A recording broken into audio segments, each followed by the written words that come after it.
I'm going to go ahead and hit record so that if someone's not here today, they can watch it later, or we can share it on our outlets and things like that. So thanks everyone for joining us. This is our fifth, I guess, installment or episode of our conservation career chats. So we will be doing one of these every single month. This month we are talking with Shawna Richter-Ryerson, who is our public relations. Are you program manager? Is that kind of your official title? I always just go with public relations manager. Okay. Yeah. Perfect.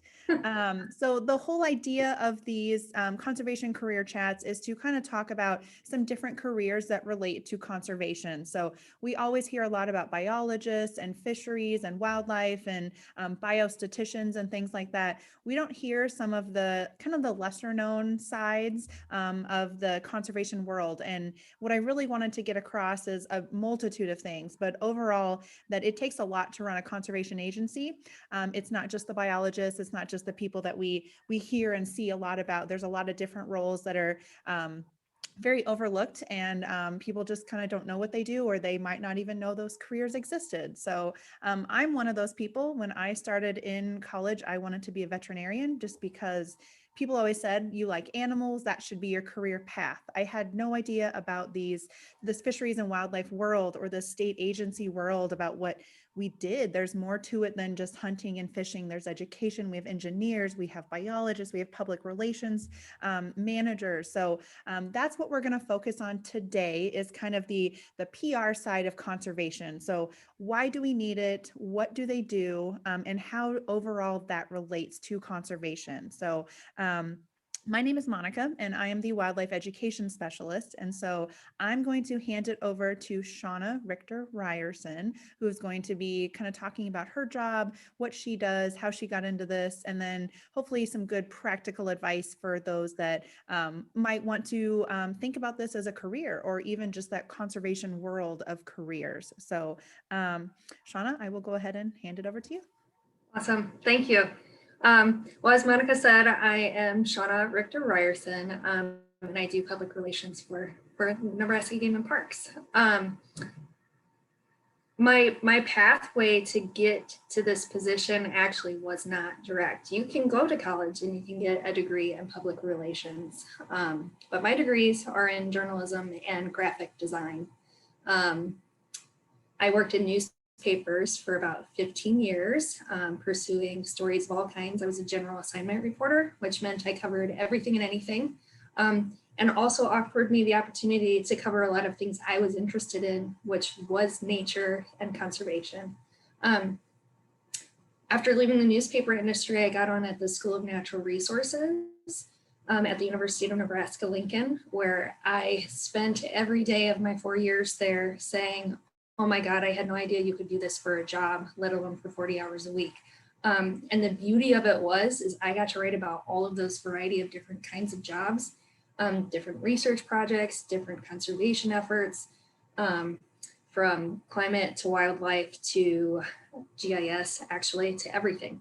And it's the same thing here at Game and Parks, where Game and Parks is so big and covers so many conservation topics that you get to literally do something new every single day and write about things that interest any number of people every single day. No 2 days are the same. You absolutely get to talk about parks, which is amazing. You can cover hiking and natural resources there and conservation efforts like using prescribed fire and prescribed burns, but those also have wildlife aspects. And so you can talk about wildlife, any number of things. So it's really a job that you get to explore a lot of your interests in an effort to speak for other people, for the agency, and make sure everybody understands how important some of these things are. Let's see here. I have a few questions here where it says, kind of, what was your first job in the field? So for me, I would say that would have been at the School of Natural Resources. And one of the first things I did there is you're interviewing or talking to and doing public relations for faculty members who are doing research and don't necessarily know how to translate it into what I would call layman's terms. So I have a slide of one of those that I love to share this story. Let me see if I can find it. Yeah, here we go. This is Trish Freeman here. This is one of my favorite stories of working at SNR, and this still applies in my job today. I had gotten wind that a bat had been named after Trish Freeman. And so I'd given her a call, and I was just in my mind thinking, this is kind of a cool story. There's a bat being named after her. So I called her in, and we were sitting down, we were talking, and we spent an hour talking about the bat and some of its really cool features. Like they call this one the dog face bat, because his face looks a little bit like a hound. And Trish's filling me in on all kinds of bat details, but it's like 5 minutes before the end of our interview when she told me this piece of information right here, which is there are only about 6,000 mammal species on Earth. And unlike with insects, it's rare to discover a new mammal species today, let alone get to name one. So for me, this turned into a once in a lifetime opportunity to share a story that's probably never going to happen again in my lifetime, and certainly not in any of the jobs I'm going to hold. So a huge part of public relations and doing what you do is recognizing what you don't know, and asking questions or making sure the floor is open for people to fill you in on the important context and the details that people need to know. I find a lot in my job that the majority of people that we are talking to are like me, who don't have a scientific degree or scientific education.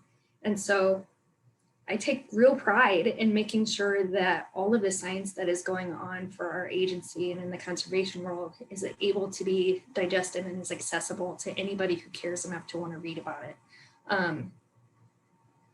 That's one of the most important parts, I think, of PR, is making sure that we are sharing a clear message in a way that your audience can receive it. So I do spend a lot of time thinking about who our audiences are, and they are diverse. They're diverse in age, they're diverse in interests, they're diverse in how you can reach them. 20 years ago, social media wasn't a thing.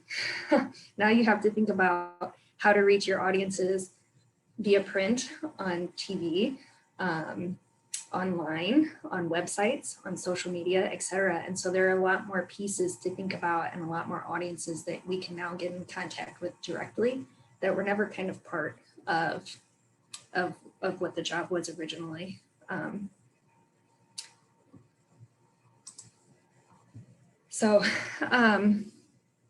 Yeah, I'm sorry, I'm not going to ramble forever about my job. I can tell you what it looks like day to day is different. There's a lot of keeping in contact with other people at game and parks, and making sure that we are putting out timely messages for our audiences. Like May, for example, is Nebraska Bird Month. And so we had quite a few communications go out about Bird Month, and about birds in Nebraska and the resources that we have for people. I was talking with Monica yesterday about my job. PR for a conservation agency is a lot different than PR, say, for Coca-Cola or some other larger agency. PR for a group like us is usually information-based, and less selling a product, although we do want people to use our resources. And so that underlying message is kind of always there. But our number one goal is just to make sure that we're educating people and providing people resources so that they can make the same kind of decisions. That would be good. That would be good for the state and for them and for our natural resources. So. Oh, go ahead, Shawna. No, I was going to say, I was going to open the floor. Yeah. Someone actually asked me here in a message.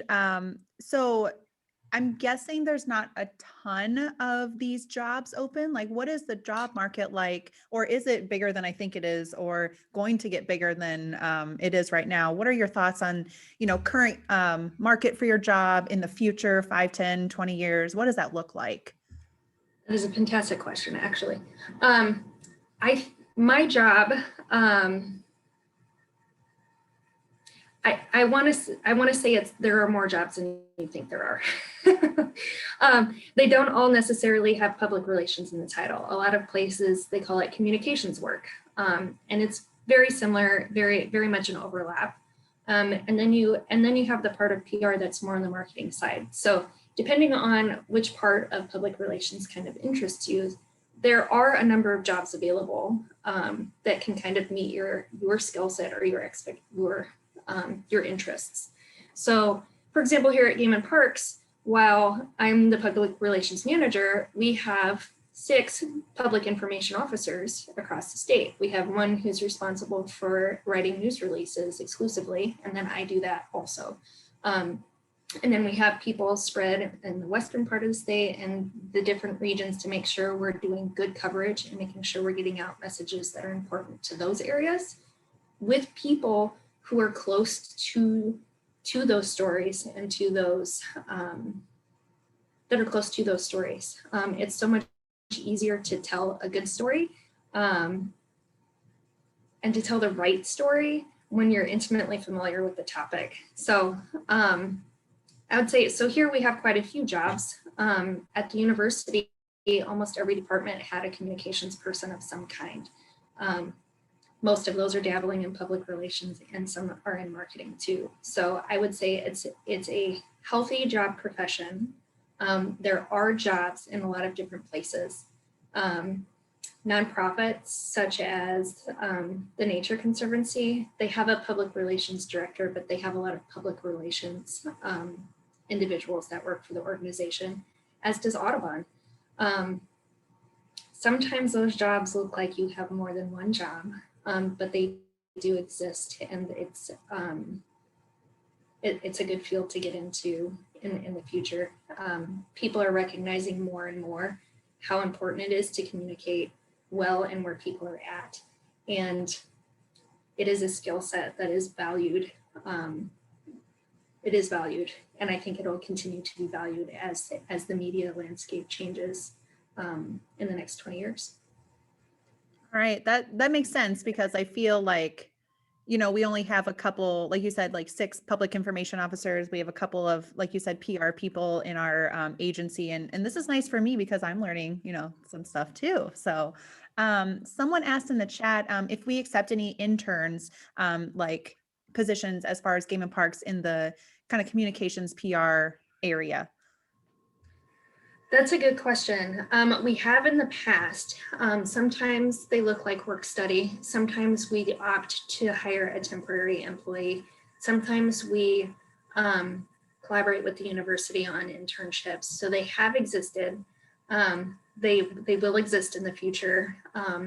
Right now we have somebody who's working as with our social media team. So we now have a social media, essentially, work study temporary employee, and those afford the opportunity for people to gain some skills and learn in an environment that's kind of fast paced and kind of on the ground. So you get to absorb a lot of education that way.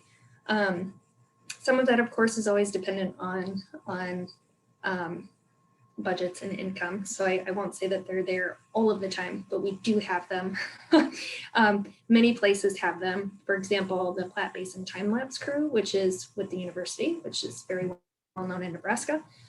They have 3 or 4 interns each year that they have working on their projects. So agencies, nonprofits, federal government also, they all have internships where people can get their feet wet and learn.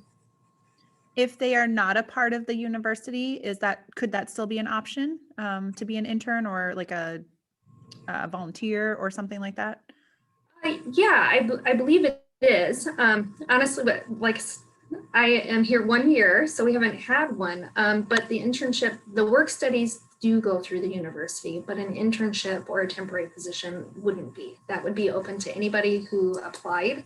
And then we do go through and look at all of those resumes and figure out who's the best fit. But you don't have to be a university student in order to be able to get a job here. Good to know.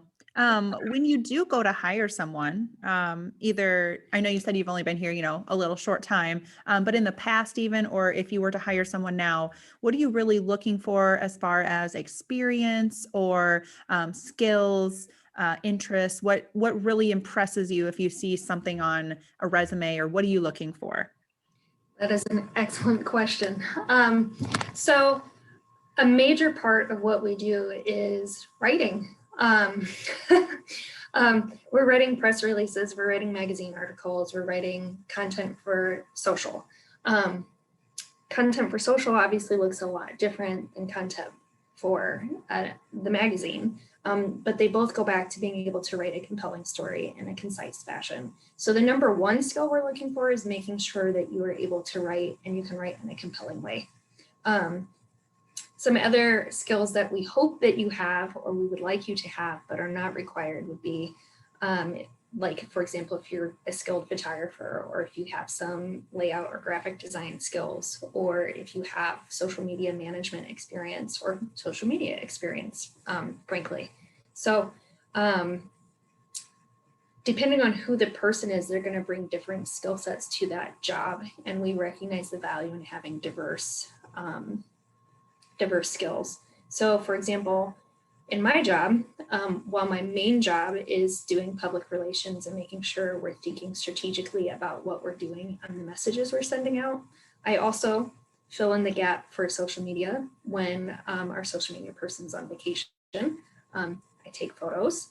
I can build graphics for social or for other things we need. For example, we recently created a Giphy account, so now we can have stickers. So we have spent some time making some stickers that people can use in their social media stories. And so I built some, and one of our designers built some. And so now we have that collection. If you have some video skills, that's nice, because you can be sent out into the field to tag along on a research project related to conservation. And the more resources you come back with gives us the more opportunities to tell different types of stories or to reach people in different types of ways. So it's not unheard of for our public information officers or somebody in my type of position to be expected to be able to write and shoot photographs and maybe collect video, so that way you have different ways you can share a story. Like I said, the only real necessity is the need to be able to write. And then I always look for kind of a can-do attitude. So people who are willing to kind of learn new things or who are innately curious are going to do a whole lot better in this type of job, because you get to ask a lot of questions. You get to explore a lot of things that you would be interested in, and explore new ways to share stories. So willingness to be curious and to learn is super important. Communications changes all the time. Like I said, social media didn't exist 20 years ago. And so you have to be willing to take on new skill sets in order to be able to keep reaching the audience and doing your job effectively. Whoever would have thought that you would be creating stickers? Like that's so cool. So that's neat. I would never have thought of that. So like where your skills are at, you can find ways to use them. Yeah, and like you mentioned, you kind of have to adapt over time. This is a position that I'm sure you're constantly thinking about new ways to reach people and different platforms and things like that. So do you have to do like a lot of new trainings and things like that? Because, like you said, social media was not even a thing 20 years ago. What is it going to look like 20 years from now? And so is it hard to keep up with that stuff? Do you constantly have to go train or watch TikTok videos? Like, I mean, how do you train for your position, or what do you have to do? That's a good question. Often when you can go to trainings, it is nice to hear from other people and see what other people are doing.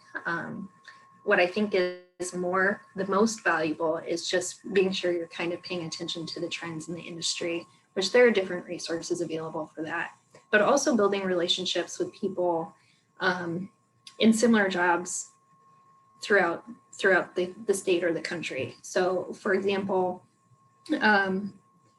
Kristen, our social media manager, is in a Facebook group that's for all the all natural resource social media groups that they can tap each other, so they can share some successes that they've had on social media, or share tips and tricks they've learned for how to create new content that you're then able to tap into and utilize yourself.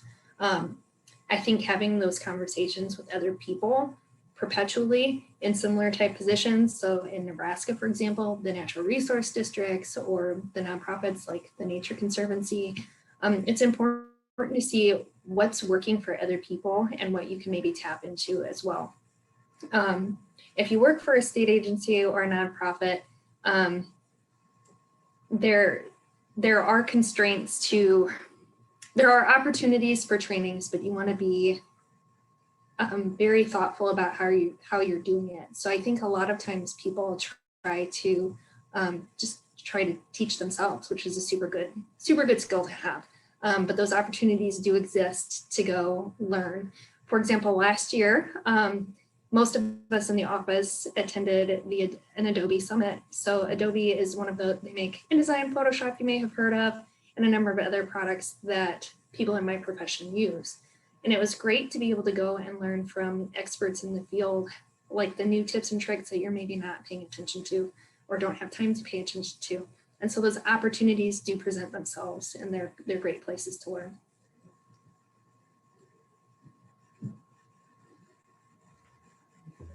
Again, just wanted to point out, if anyone has any questions, please feel free to either type them in the chat or unmute yourself and go ahead and ask Shawna. We're a pretty small, kind of intimate group here, so it's pretty informal.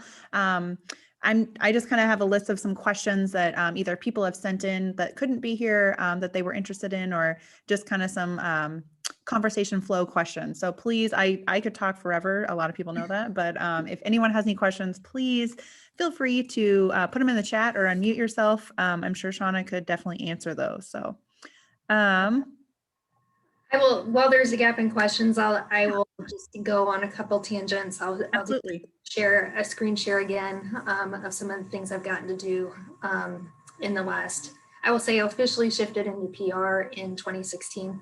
So this is kind of some of the things that we're currently working on here that I consider to be PR conservation that may not seem like PR conservation on the surface of it, but also some opportunities I had before. So I'll just go ahead and do that while we wait for a few more questions to come in.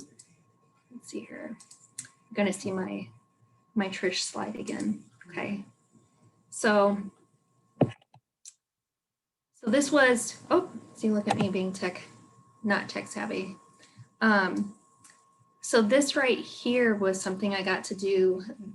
Nebraska Game of Parks actually is integral to this project that is one that has student interns from the School of Natural Resources. It's the Turn and Plover project. It's up on the Fremont sand lake. There's a sand mine up there. And so the leftover sand barges turned out are really super good for tern and plover habitat. So each year they have 3 interns that go out every day and they look for the eggs, and when they have the chicks hatch, they pick them up and they weigh them and they band them, so that way they can keep track of how the population is doing and if they're making inroads or if they're succeeding or if other conservation efforts need to happen. This was a really cool project for me to get to go out and share the story about, because it had a huge conservation implication, but it was so interesting because the company up there has taken their role in this conservation effort really, really seriously. And so it's really interesting to see this industry and this habitat kind of conservation effort coexist and really, really support each other. It was a really good lesson in seeing how state agencies, how universities, how nonprofits have to band together with businesses in order to sometimes make huge inroads for the conservation that we want to see happen. As you can see, they were super excited about this adorable chick. They got to band quite a few that day, and I actually got to let one of them go. So they had a picture somewhere of me letting this bird run away on the beach, which was super exciting. It's stories like these where it's an important an important thing that's going on that not a lot of people know about. And so as often as you can make it engaging and compelling, you know, more people are going to care. And I consider that to be a huge role in PR too, especially in conservation, is that you want people to care enough to make a difference. And so we have to do that in a really exciting and compelling way as often as we can. Another thing I got to do, which was also a Game and Parks project, but for the university here, or the summer interns doing it, is a mussel project. So this is I would consider it to be a creek, honestly, just north of Fremont, where they call it pit tag, which is like a glue tag they put on these mussels that they drop into this creek. And so they dropped them in the year before this, and then this was them going back to find however many they could to see how far they moved, how much they'd grown, and whether or not, if they found dead ones, if they would catalog that. So this was one of those instances where I was in hip waders with a notepad in my overall pouch and a camera strapped to me while I was standing waist deep in a creek so I could get some photos. You have the opportunity to do that in this field where you get to experience the conservation efforts going on around you, which is really exciting, that you can do a whole bunch of different things. This is something that I did want to talk about. A big part of public relations as well is, well, there's crisis communications can be a part of it. Last year when COVID hit, we were really looking at ways to make people feel safe, to explore the outdoors when nobody really knew what was going on with COVID yet, or how it should be handled. We thought, well, you know, our parks are closed right now because we just don't know. But people have nowhere to go. So why not just have them do a camp at home Nebraska? So we did a social media campaign asking people to camp in their backyard and send us their photos. And we had so many people got really, really excited and creative about it that they would send us days and days worth of their camping adventures in their backyard. So it's a really good way for people to connect with us, but also to connect with nature, even though they couldn't do all of the things that they had wanted to do before. It's really exciting for us. And then this is something that's new. And this is the example I have that I don't think on the surface most people would think of as conservation communication, but it is. So we have a documentary coming out this weekend. It was a collaboration with Nebraska Public Media, and it was Adventures in History, Discovering Nebraska's State Historical Parks.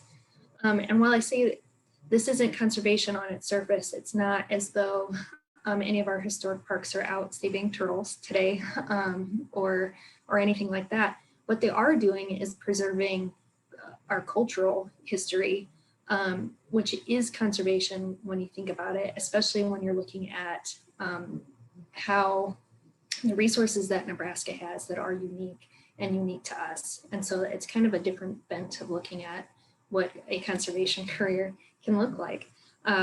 We had our videographer worked on this for almost an entire year in collaboration with Nebraska Public Media.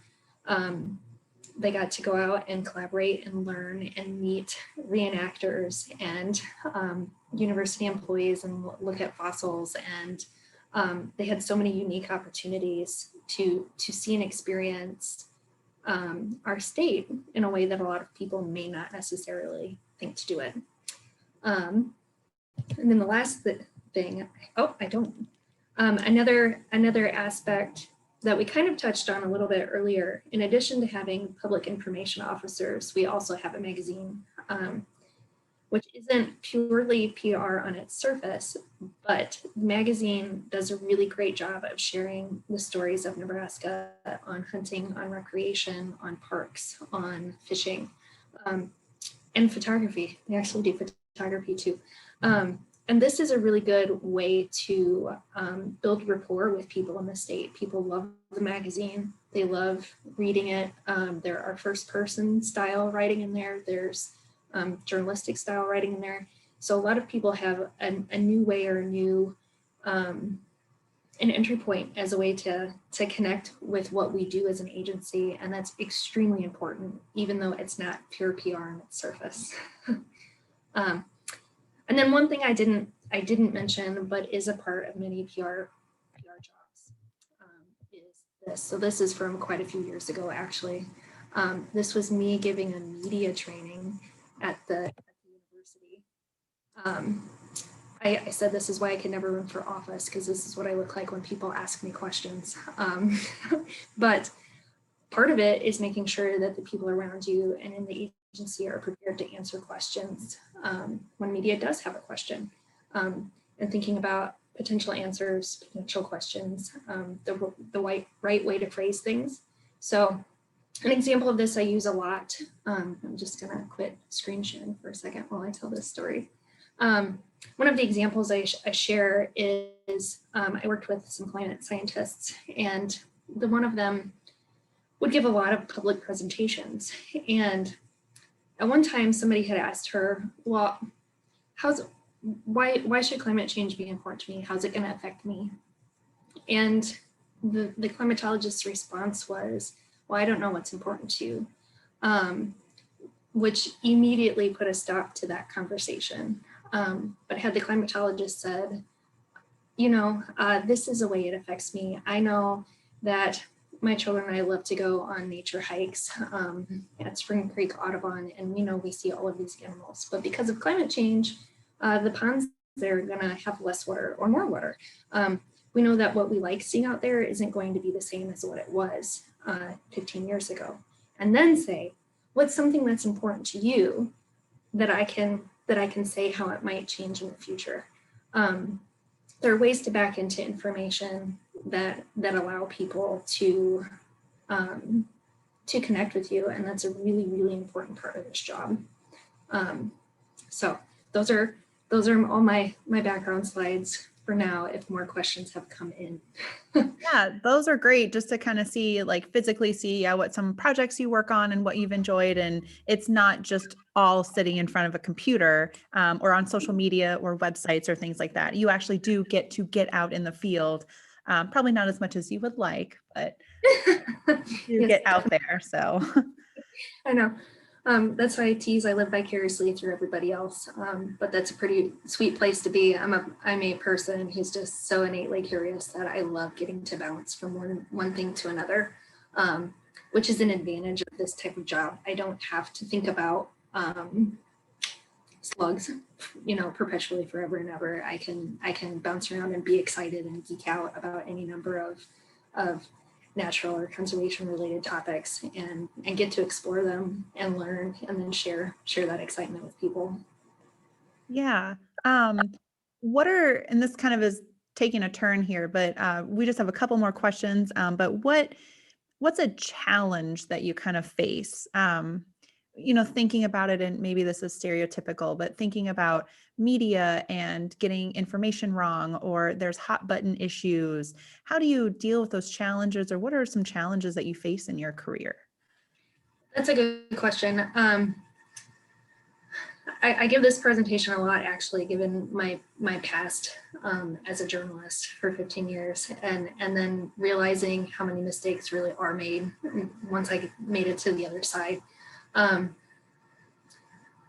Funnily, what I tell everybody that's willing to listen to me is that it really comes down to communication, which is communication relationships. So I know that because of the cycle of media, mistakes are going to happen, and 9 times out of 10, they're not intentional. 9 times out of 10, they're not intentional. 1 time out of 10, they might be, but 9 times out of 10, they're not. A huge reason that they happen is this gap in knowledge between what you think you know and understood and what the other person knew and understood.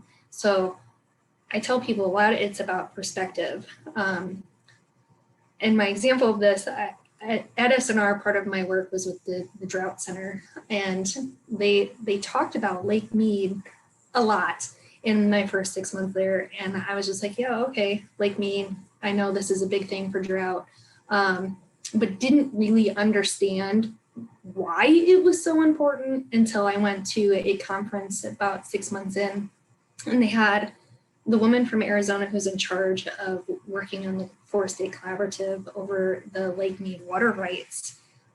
She's presenting and she mentions Lake Mead, and then suddenly I'm like, oh my God, I now understand why this thing kept getting mentioned, but I didn't have the background information or the knowledge base to understand why it was so important.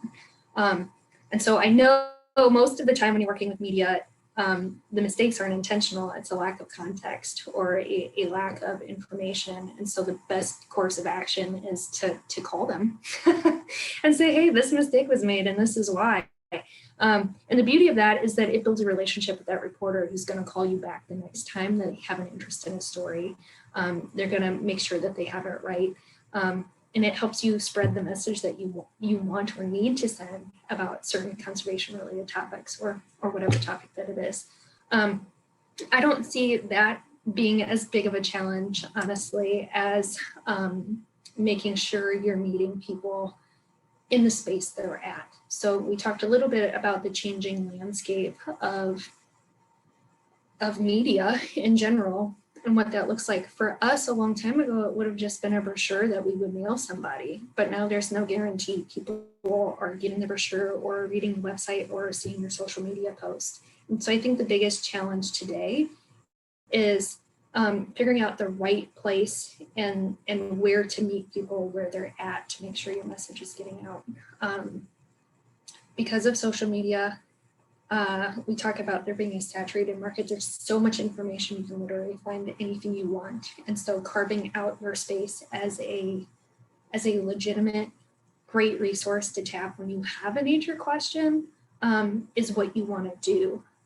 Getting people to recognize that is a harder leap today than it maybe would have been before the advent of the internet. So those challenges we think about and talk about a lot, and we try to make sure we're doing something in every place to give people the opportunity to find you and to connect with you. So it sounds like it's all just kind of a come down to communication, like you say, like unfortunately in this communication world that we're talking about, it's that lack of communication. So Yep. Very interesting. Yep. It's like, I think we all tend to kind of get in our bubble. I have this problem myself a lot, and making sure that you recognize, like, I'm in my head and I know how I'm looking at this particular issue. But how is that other person looking at this issue, and how do you find a way to communicate about it in a way that both of you are sure that the other person has reached? So I have teased before, if you remember the game of telephone when you're a kid, and how the message at the end is never the same as it was at the beginning. PR communication work is a little bit like that, because you can share the message, but unless you're absolutely sure and are communicating back that that message was received, it may be not the message you intended to send. And so you always have to be thinking about what those other messages are and how to clarify or make sure your message is as clear as humanly possible. Oh, the game and telephone. We all remember that. Yes. Awesome. Well, just kind of concluding and kind of wrapping up here, what advice would you like to give to either younger students that are in college right now that are looking to maybe go into conservation or PR, or just don't know what we're doing, or just adults even who might want a career change? What advice would you give them as far as this field? Yeah. That's a good question, and I think my answer would be different for both different age groups, honestly. Had I been able to do it again, there are quite a few people coming through the University of Nebraska Lincoln who are getting dual degrees in journalism or public relations and fisheries and wildlife that I think would be beneficial to at least have minored in a conservation related field rather than assuming that I could self-input enough to be excellent at it. Those people have an advantage in being able to write more. They don't have to ask as many questions as I do about how an animal works or what an animal's habitat needs to look like. So those I think are some advantages, especially if your goal is to work for a large agency, or say you want to work on the national level. Say you want to work for National Geographic, for example. Having that kind of exploration of those skills, I think, is super useful. For those who are maybe looking for a career shift right now, I can tell you I did it. I hopped from journalism into PR, and I think tapping into the skills that you developed because of wherever you're at right now are super, super helpful. It is super helpful in my job right now that I know how a newspaper works, and I know when print deadlines are, and I know when weeklies go to press, and I know even individuals still. So knowing how that industry works really helps me be able to pitch stories better, and get people to turn out when we want them to show up for things. So that I was able to work to my advantage. I think the same thing could be said of any number of professions where you're building skills that are good at with relationships or with communication. You can easily apply those skills you've learned to something like this, and getting your foot in the door and showing how you've done that in the past is immensely helpful. Awesome. Yeah, I do agree that it would probably be a way different answer for those two groups. So thank you for tackling both of those different age groups and career choices. So anything else that you would kind of like just to put out for the good of the cause, or if anyone is listening out there that would still like to ask a couple questions, we'll be here. But anything else that you just kind of like want to wrap up and share with us, Shawna?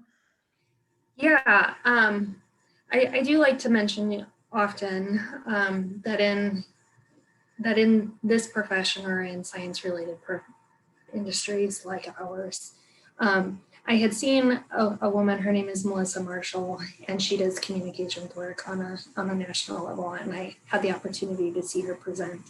And one of her last slides of her presentation was a quote where she said, "Science not communicated is science not done." And that message has stuck with me, and I've used it any number of times in my current and former jobs. That as often as we're doing things, if we're not communicating about it, it's not going to make a difference. I think most people, and this might be a gross assumption on my part, pursue jobs in conservation so they can make a difference in the world. In fact, most people who I've talked to who are doing wildlife research right now, or even the fish and wildlife education folks, like, you're doing it so you can make a difference.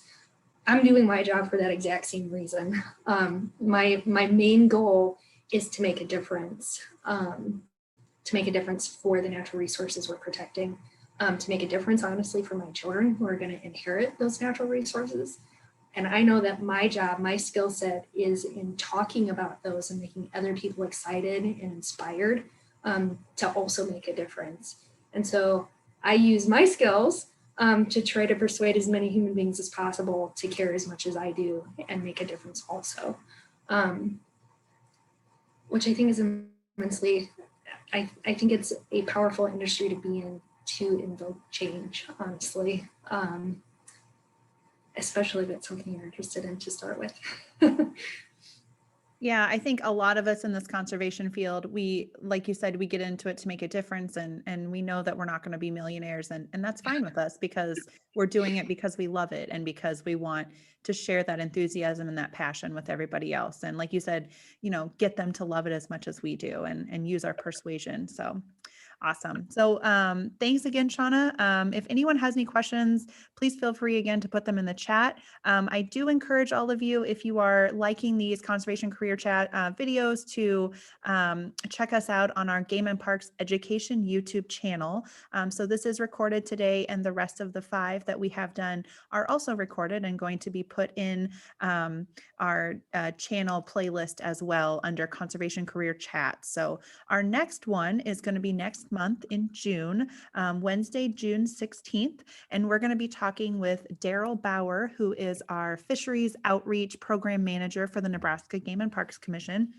So Daryl comes to us with knowledge of not only how to fish and how to go fishing, but also a little bit of that persuasion that Shawna was talking about, how to get people to like fishing and fisheries biology and everything as much as he does. So totally different shift from PR to fisheries, but again, in that same conservation world. So it all takes all kinds to make it run, and that's what we're working on. So again, thank you, Shawna, so much for taking time out of your day to talk with us. I hope all of you in the audience got some great ideas and some great advice and information as far as what makes a state agency run, and especially that PR side of it. So thank you again, Shawna, very much. Yeah, thank you for having me. I appreciate it. And just want to, if anybody has questions afterward, you can find me and send me a note. Awesome. Thank you, everyone. We'll see you next time. Thanks.